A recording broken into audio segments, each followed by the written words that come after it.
Welcome. You are listening to the Louie Minor Show. I'm your host, Commissioner Louie Minor. Today is March 25th, 2023. We have a lot to get through today, including our special guest, who I will introduce here in a little bit. So let's get started. Let's begin with the agenda for March 27th, 2023. First thing we have on the agenda is the invocation. The next thing on the regular agenda is Pledge of Allegiance to the flags of the United States and state of Texas. Then we have the consent agenda. Consider the approval of the minutes of the March 20th, 2023 meeting of the Commissioners Court. Personnel, budget amendments, claims, accounts payable, payroll, restitution, jury pay. Item D, consider ratification of two deeds executed by the county judge relating to the First National Bank Texas donation.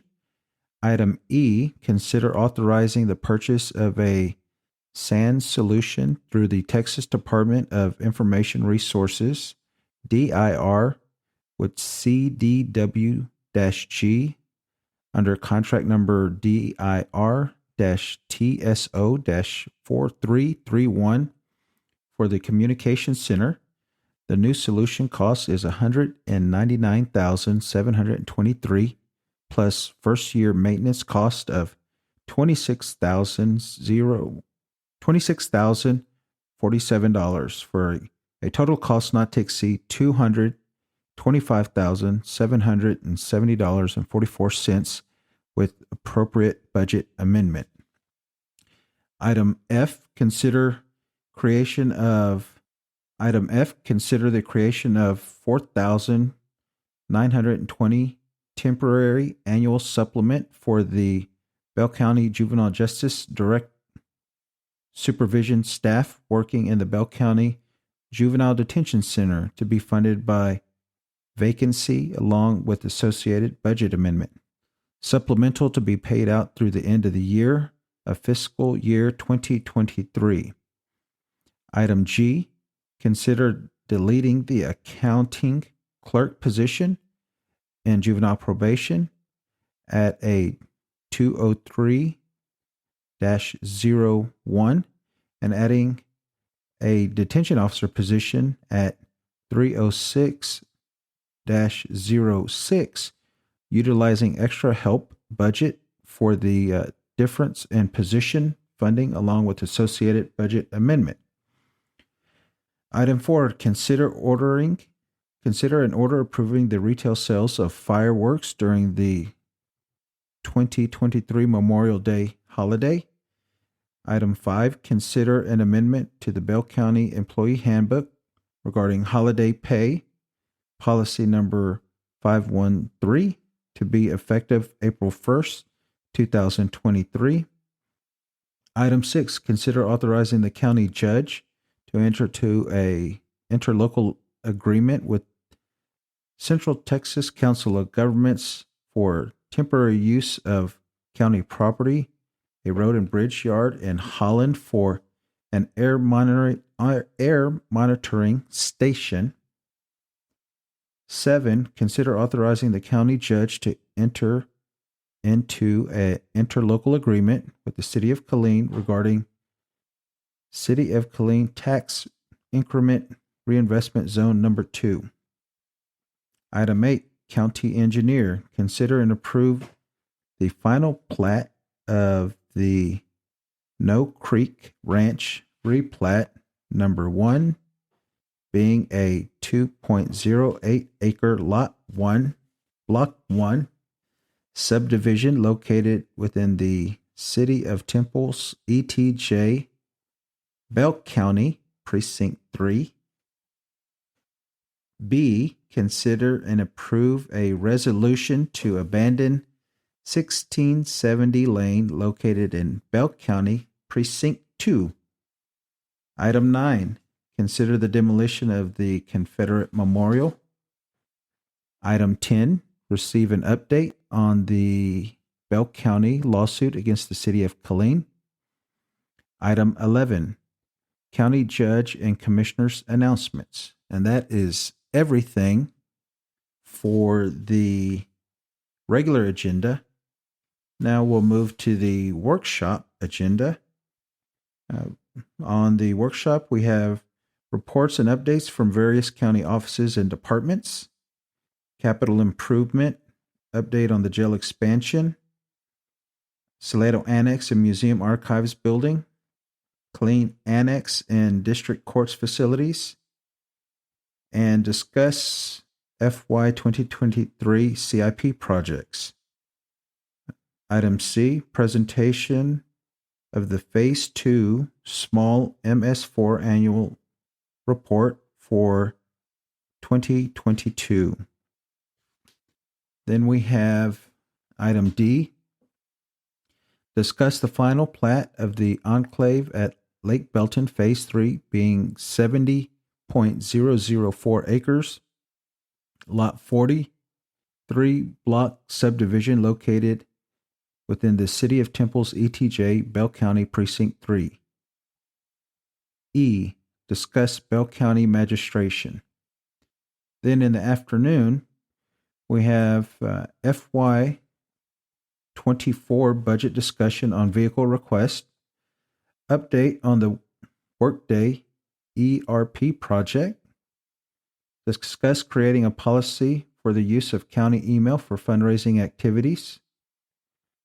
D, discuss rules of procedures, conduct, and decorum at the meetings of the Bell County Commissioners Court. And then we will have a closed session, Texas Government Code Section 551.071, consult with an attorney. And that is all for the workshop agenda for March 27th, 2023. So now what we're going to do is I want to share some breaking news out of Fort Hood. It was announced yesterday on Friday that they have a date to officially change the name of Fort Hood, who is named after a Confederate general, to Fort Cavazos. So let me play a clip from the news announcing that. Well, Fort Hood is officially changing its name. Starting May 9th, the Army base will be redesignated as Fort Cavazos. Fort Hood is one of 9 Army installations being renamed to remove the names and symbols that honor the Confederacy. Fort Cavazos will be named after General Richard Edward Cavazos, who not only served on Fort Hood at one point, but also became the first Hispanic 4-star general and succeeded General Robert Shoemaker as commanding general of U.S. Army Forces Command. His military career spanned 33 years. So that will officially happen on May 9th, and that is very exciting. The newspapers said that the ceremony will be open to invited guests in the news media. It will not be open to the general public due to space constraints, although there will be video from the ceremony live stream on our social media sites. So how exciting. Fort Hood, a major installation in the United States, a major installation in the state of Texas, and definitely the largest economic impact to Bell County. Fort Hood is leaving the Confederacy in the past. And now let's hope that that will spur the Commissioner's Court to do the same in kind, moving on from the past, looking for the future in solidarity with the great place soon to be Fort Cavazos. So the next thing I want to talk about is the briefing from Killeen Police Department on the marijuana enforcement ordinance. So on Tuesday, the Chief of Police, Chief Kimball, gave the 3-month update to City Council and the general public. And he said a lot of interesting things that I pulled from that, sound bites. But I also got up there and spoke. and mentioned that I believe that the ordinance is doing a great job. It's doing what it was intended to do, to lower arrest of misdemeanor marijuana offenders, and that it would ease the burden in the jail, the county jail, city jail, and ease the burden on the court system that's behind, clogged up, backlogged, whatever adjective you want to use. It's all of those. So I'll play you a little clip of what he said. Ordinance as is, does it work for the police department? Are you okay with it just leaving it as is? So, ma'am, the Killeen Police Department, we are in our policy and our rules and our regulations, being the CALEA accredited department, we are going to follow the law and the ordinances, the Constitution, the federal laws. We're going to follow the laws, whatever there is. Our senior staff, our executive staff, we set policy. We want to make this city safe by removing some of the worst violators off the streets of Killeen. And we think we are doing that even within the confines of this ordinance, because our goal is to get those repeat offenders, those repeat drug and weapon offenders off the street. This policy does not hamper that. We will adjust. Now, of these 146 people, would I have liked to get some intel from them? Maybe they bought drugs that came from the cartel. Maybe they were selling drugs to a child or something. I don't know, because we let them go per the policy. But nonetheless, you what you can get from them, the time you can hold them. Yes. You could have got more information. Yeah, basically we took the marijuana, we did a report. And I just want to clarify something. Somebody asked me the other day, they said, well, what do you guys do with all that marijuana? I said, no, you understand. When we come in contact with people who have less than 4 ounces of marijuana in violation of the ordinance, our officers seize it, we write a report, and we put it in evidence, and our supervisors review the body camera and make sure that everything stays above board. But there's just no criminal charges for the offender. So I guess what I'm hearing you to say, that this ordinance that's put in place is not causing the police officers to break the law. Say it again. So what I'm trying to ask you, it's not causing you to break the law. No, of course not, no. Okay.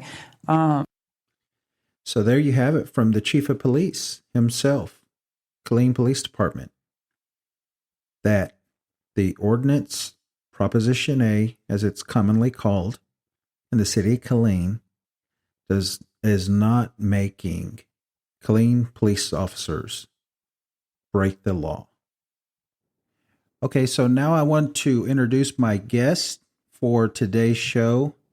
It is Councilwoman Jessica Gonzalez from District 1. She is currently running for re-election in District 1. The election is, Jessica, what is it, May 6th. May 6th. So welcome to the show. I'm glad to have you on as my second guest. And tell us a little bit about yourself, and then we could get into the district. Right on. So well, first of all, thank you for having me. I'm excited to be having this conversation with you and to share all of the good news and the good things that are going on here within the city of Killeen, and especially District 1. So originally, I am from the city of Killeen. I was born and raised. My father did 3 tours in Vietnam and retired here. My mother was a teacher within KISD for about 40 years. She was actually the first African-American teacher at Harker Heights Elementary School. So she's a wave maker herself, change maker herself. Mm-hmm. So that was just wonderful. So being from here, born and raised, I graduated from Killeen High School. This is my hometown. And so being able to now be an active part of developing it and making improvements within it and connecting people within it is just a complete and total honor. Yeah, no, it's, it is interesting working for the people. You hear both sides of it. The you're doing the great job, and then you hear you're doing a horrible job. So it's interesting playing that middle person, but trying to do the right thing for the citizens that you represent. Louis, that you say that, it's interesting. My mom told me a long time ago when I was young, and this is moons ago, right, that you can't please all of the people all of the time, right? Mm-hmm. So all you have to do is be the best version of yourself, be truthful, be honest, but be real, right? And people will see that, they will understand that, and that's what will translate. But I understand, yeah, we've got a tough job. I say we because you're a commissioner, but being in this industry and working with people and trying to legislatively, make improvements and strides for our city, it's not easy, but it's definitely rewarding. And with the right fight, it's definitely beneficial as well. So. Yeah. So let's talk about the district. This is a new district.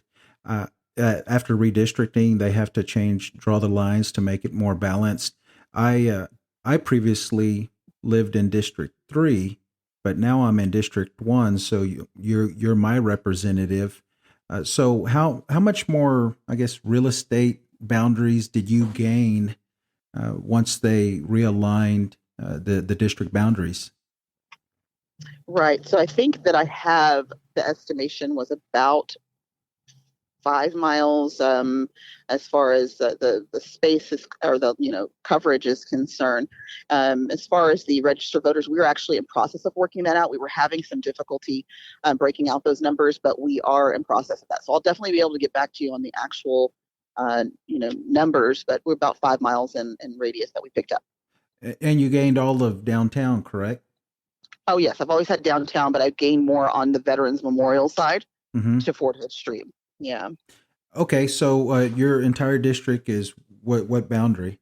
So if you think of it simply from the backside, so we'll say from Roy Reynolds down 439, which is Rancier, so Rancier to 439, that Roy Reynolds area, all the way up to Fort Hood Gate. Okay.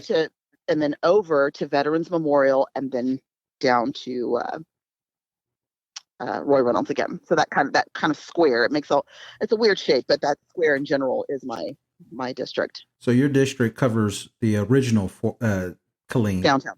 Yeah, they're all north side, original North Killeen. Yes, that's correct. Okay, well, good. So what have been, you've been in office since 2021, your first term, you're up for re-election. What have you accomplished in that 2-year span? What are your major accomplishments? Yeah, that's a good question. I'm glad you asked it. There's been a lot, right? A lot of things I'm very, very proud of.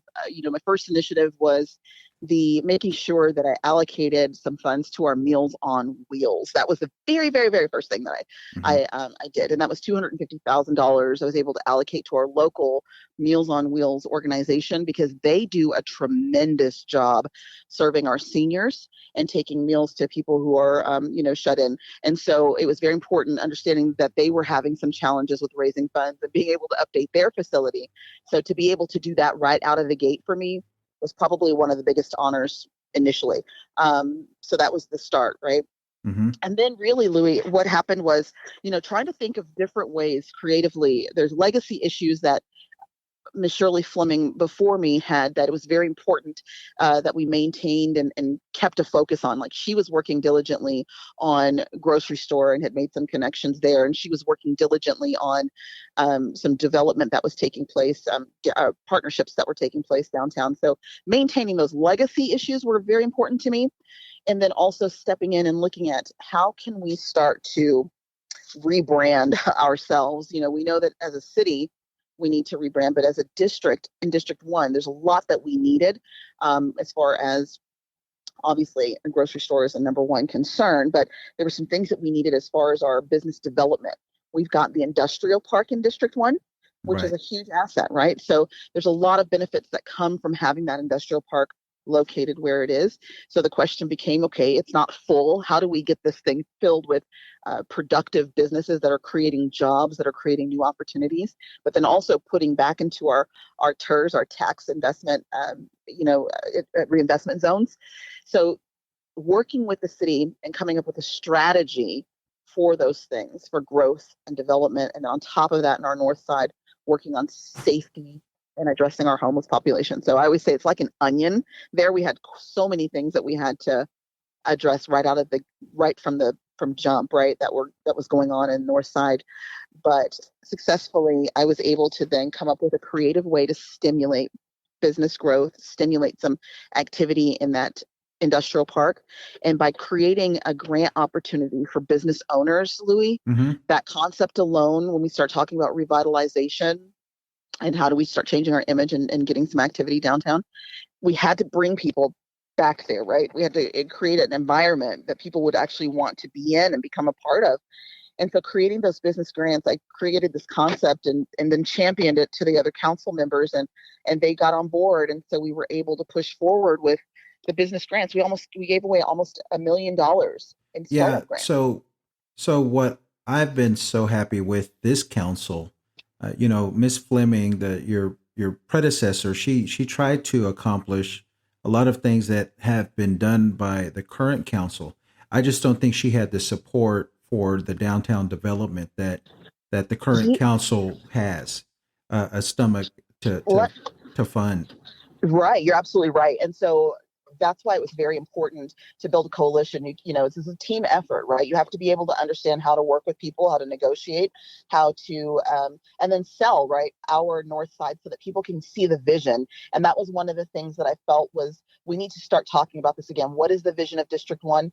Who are we as the city of Killeen? And when I started challenging people and pushing back and asking these questions, we were finally able, through our comprehensive plan, to get a clear and defined definition of our mission and our vision. And so that now is the groundwork, the framework to help us get these things done, because I could not do it alone.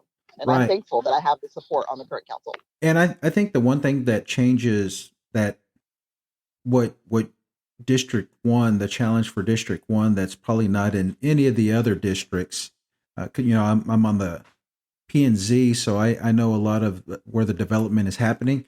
So in District 1, a lot of it has to be infill. A lot of these, the land is already built out. So you have a lot of empty lots, a lot of dilapidated homes, a lot of investment opportunity. So we need to really focus in on that infill development, on increasing density in the north side, because like I said, we already have all the infrastructure there. And the comprehensive plan said, that's where the city needs to focus development, because that's where we're going to get a lot of return as far as tax base is focusing on District 1, the north side. Yeah, you're absolutely right.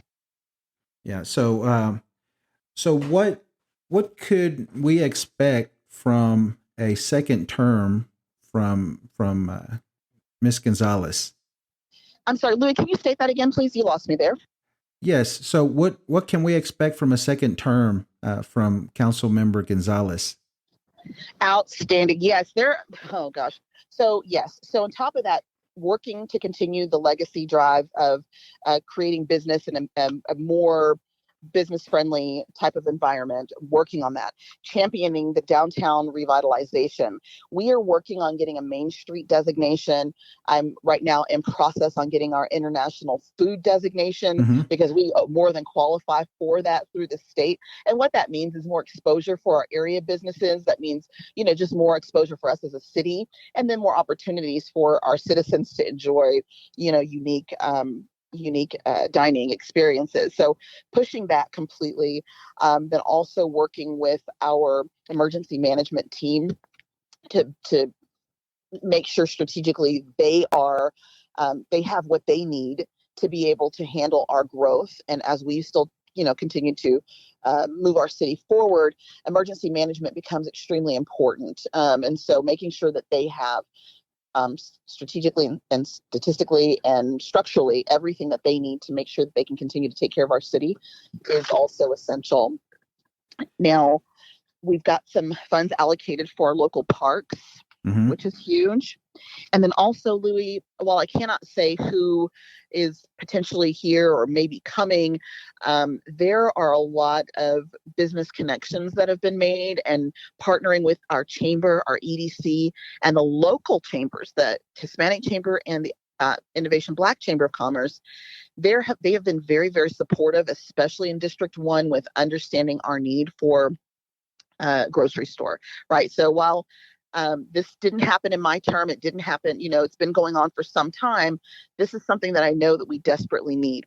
So one of the things I'm also working on, I'm very proud of, is I've partnered with organizations across our city, the school district, to work on improving our area community gardens with Killeen creators, partnering them into the school system, so that our kids have access and our families in the neighborhoods have access to fresh fruits and vegetables in the interim, while we're still working with businesses to get them here to open up, those boutique grocers or the grocery store that we actually need for our people. Well, yeah, I know in probably the next 5 years, District 1 will not be recognizable, especially along the Rancier corridor. Louie. So if you could kind of explain what's going on that corridor. So yes, really excited about that. So what we're talking about here is our infrastructure improvements on that Rancier strip, and that's from Fort Hood Street to about 38th Street is the location that we're looking at here. And this is a huge cross organization project, meaning through TERS, through Chamber, through our city. But we're looking at taking all of those lines. You drive down Rancier, you see all those power lines that kind of clutter the area. We're looking at taking those lines and removing them down and putting them below ground, right? So we're cleaning up that Rancier strip and doing some streetscaping to improve not only aesthetically, but also the functionality of Rancier, leading into our revitalized downtown. This is a huge, huge project that has been much needed for many, many years. I think that's going to flow right into the improvement, the development, the appeal of the north side. It's going to spur development. It's going to spur investment, and that's all done through infrastructure spending, kind of like the county and the city is doing with putting the county annex in downtown. And I believe that we're working on, and by we I mean y'all, are working on a bond for this coming November. Can you kind of explain what's going on with that?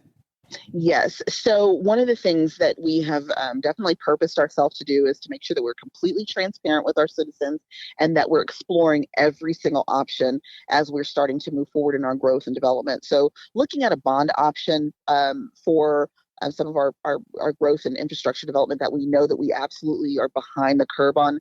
This is a real unique opportunity for us at this juncture to be able to get some projects that have been on the books for years to get them going, and in some cases finished, right? So to that point, the conversation has come up about City Hall. Do we need a City Hall? Do we not?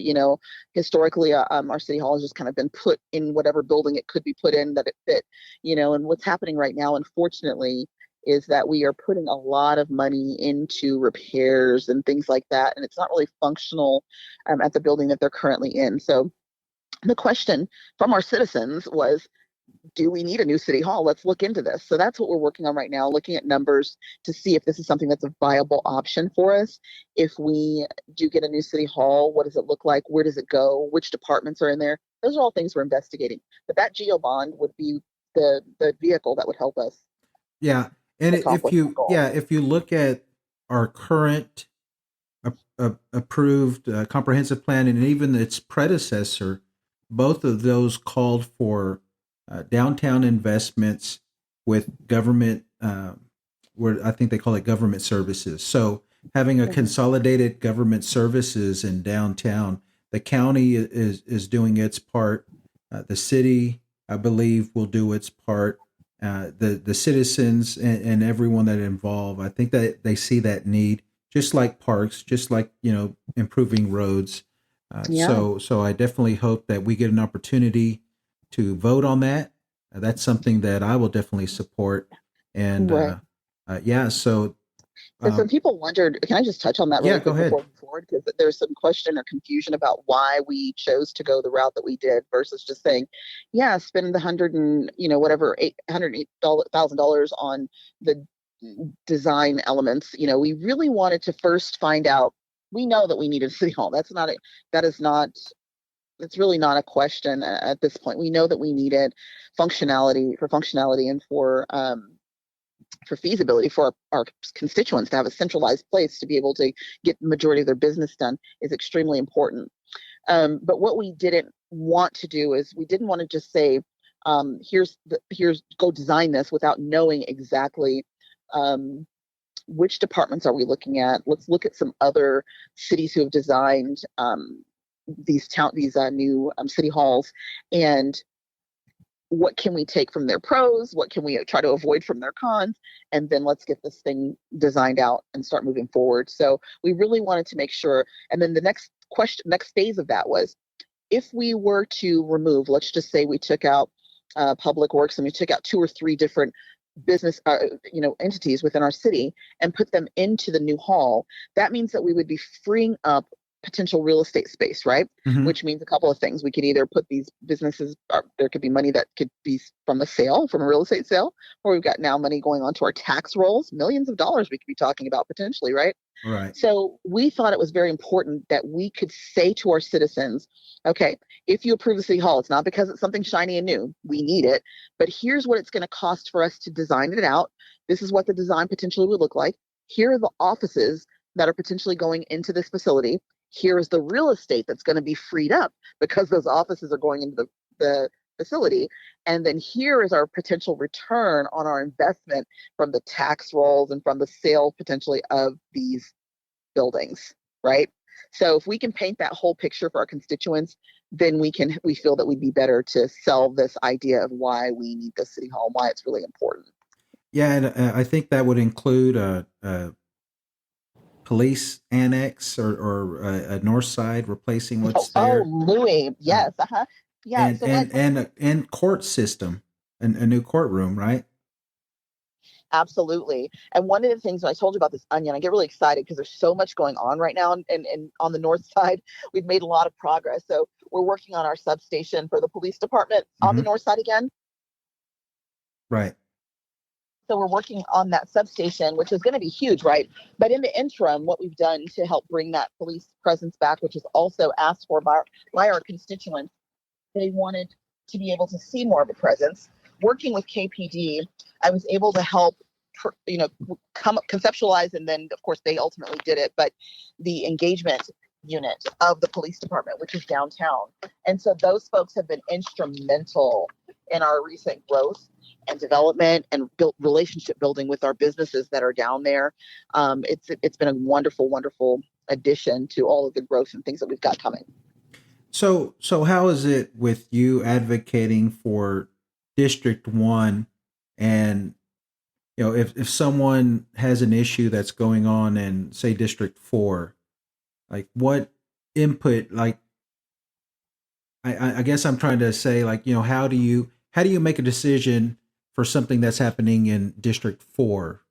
Like what do you weigh in that? Yeah, so there are times, right, where we're connected or contacted about maybe issues or challenges that are happening in the other side. And so really that boils down to conversation. And so what happens is maybe with the constituent or maybe with a council member, we obviously, because of different reasons, we cannot meet in groups and things like that. There's a lot of restrictions there that make it a little challenging. But let's just say we had a challenge in 4. Well, I'm able to chat with that council member and have a conversation about best practices, or maybe connect that council person to an organization that's working here or vice versa. And we are able to brainstorm together in that respect. And so that has been working for us because we do overlap a lot, right, with our citizens. Some of them might live in 4 but work in 1. They might live in 3 and work in 2. Like, there's a lot of back and forth here. And so ultimately, every decision that I make in District 1 will affect every single district overall, the city of Killeen, right? Yeah. So it's very important that for me, it was very important that we understood what the vision is so that we stay connected. What we understood that we are not going to let this comprehensive plan sit on that shelf, and that will be our Bible or our our guideposts moving forward. So everything that we do, this is our fundamental basis of why we're doing what we do. So that when we're talking to our citizens, we now have a unified voice across the board. We have not had this before. They've had comprehensive plans before, but they've not had a team of professionals that have insisted on having a community town hall so that we could talk to our citizens about the vision and work from this plan in such a manner. So, and I think, disproportionately, District 1, bears the brunt of the homeless population issue. So what are we doing on that? So yeah, there's a lot going on there. And I'm going to also tell you that disproportionately, yes, but what's happening is there are homeless people all across the city, and you're not seeing them. Well, there's a lot of focus on downtown, but what we don't want to have happen is just for them to be moved from one section to another, or just, we're not looking at sweeping the situation under the rug. We understand how sensitive a subject, unfortunately, homelessness is, and how complicated it is, whether you're talking about personally and then on top of that legislatively, right? So we've been having conversations with local organizations, with state organizations, and then an outside consultant who came in and helped us kind of look at our numbers to really get to the root of where our troubles were lying, what that demographic looked like. And what we realized very quickly was that we had a lot of great organizations this area were working in silos, meaning that they weren't speaking to each other, or some organizations weren't capable of speaking to each other. So one of the things that we knew right off the bat was that we have to centralize services. It is extremely important. So when you're talking about the homeless population, providing them resources is one thing, providing them meals is another thing, and then shelter. But when you start talking about treatment for drug addiction or mental health, that becomes a more complex conversation. So through the Arbors of Hope, which is a nonprofit organization that will be partnered with area organizations and resource providers, this Arbor of Hope and this campus that we're hoping to build will do exactly that. We'll centralize services and then also have all of those providers that create what you call transitional housing and things like that for our neighbors. They'll be centralized to be able to help them through their transition from start to finish. Right? Yeah, I know that you have that transitional housing that the city's working with them. It seems like we have a plan that people are willing to try and work through to solve this, because it affects our businesses. It does. Safety of both the person experiencing homelessness and residents. So that's right. So having that plan and having buy-in from everyone in the community is I think a great thing that we're finally doing. Louie, and I'm glad that you said that, because one of the things is that, and I say it from the dais, I feel like every Tuesday and every opportunity I get, I will continue to say it. We cannot keep doing the same things the same way and expecting a different outcome. We really have to start thinking outside of the box as we move our city forward to figure out how we can accomplish the goals that we need to accomplish, or try to what you just said, try something different to see if we can make it work for our citizens, to make it work for our community overall. Now, the next part of that is our citizens getting involved and our businesses being accountable and responsible. And I can tell you, Louie, I'm fired up because for the first time in a very, very, very long time, we have a combination of all of that happening right now. The energy is so good. Now, of course, there's always the naysayers, right? There's a cabal of people trying to stop our progress. And it's unfortunate, but whatever. We've got a massive group of our citizens that are completely focused on pushing our city forward and making it better and making a better quality of life. They get it. And they are all about it. And they feel the fact that so many people are involved and that we're on the same page. And they are helping us, right, at every turn.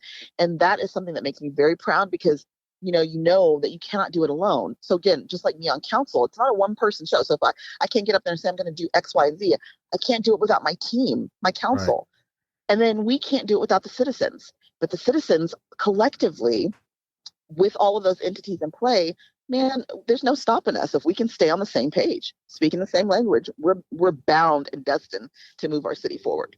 Yeah. So one more thing I want to touch on before we kind of wrap things up is we are going to be looking for, or we are going to be getting a new chief of police. So what is your vision? What do you expect in our next chief of police in the city of Killeen? Right. So a communicative chief of police, this is going to be an extremely important position. They need to be communicative, community focused, and understand the of course the letter of the law and how that works, and then how their responsibilities bleed over into community progress and our community functionality. It's extremely important that they be diverse and have an understanding of our diverse our very unique, diverse situation that we've got going on here in the city of Killeen. So being broad, being open-minded, and not being afraid, again, to step out of that proverbial box that I was talking about earlier. Mm-hmm. This person is going to have a creative mindset, but also be a team builder and be able to step in and rally and, build that rapport with the police force straight away. It's going to take a very strong person, right? Whoever this Right. person is going to have to be a strong, yet organized, yet focused leader with a vision, who can tap into our vision and then enhance it, right? It's very important. Yeah, no, I think all that is great. Yeah, there's a lot of innovative things going on right now in law enforcement, and Yeah. seeing an opportunity for a new chief to come in and probably bring some of that innovation here. So hopefully, y'all select someone that's has that vision. And here I can tell you, and this is also, I got goosebumps, right? Because this is not wishful thinking, Louie, because when we got the new fire chief, Chief Mhm. Kabinski, he came in with fresh eyes, but he came in with, when he evaluated our situation and he met with his potential team, he came in with a strategic plan, right? He tapped into our vision. He got on the ground, hit the ground running to get his departments turned around, to bring them up to date. There was a lot of things happening over there that were not, just kind of falling by the wayside. And so with his vision, his innovation, his creativity, he has turned that department around and is making so many improvements. It's wonderful. So I would say that hopefully when we are looking at our chief of police, that person also comes in with that same energy and that same mindset. Now, here's something, Louis, that I think it's important to share, that we're going to be doing a little differently than we've done in the past. Right. According to Mr. Cagle, and of course, it's not hashed out yet at this point, but once we find the top tier of the candidates for this particular position, we thought it was very important that we make sure that the citizens also know, here are options that are being presented before us. And you guys get to then come and do meet and greets with these candidates and ask questions. And the citizens will be able to provide us input as well from the top candidates that we end up with, so that they also will now have input in who we are going to be nominating and selecting ultimately as our chief of police. When Chief really excited about Kimball, that. when Chief Kimball was selected, right a little bit prior to that, they had I guess it was some type of citizen panel that interviewed them, and they was part of the, I guess, selectors. But we did get to meet the candidates, and we got to we spoke to them after that, but the citizens didn't have any input in it. It was just the panel that was asking questions. So yeah, no, that'd be great if we get to have some input. Yeah. And I definitely look forward to that. But before it gets too late, what I want to do is let's switch over a little. You are running for office, so I want to switch to political terms.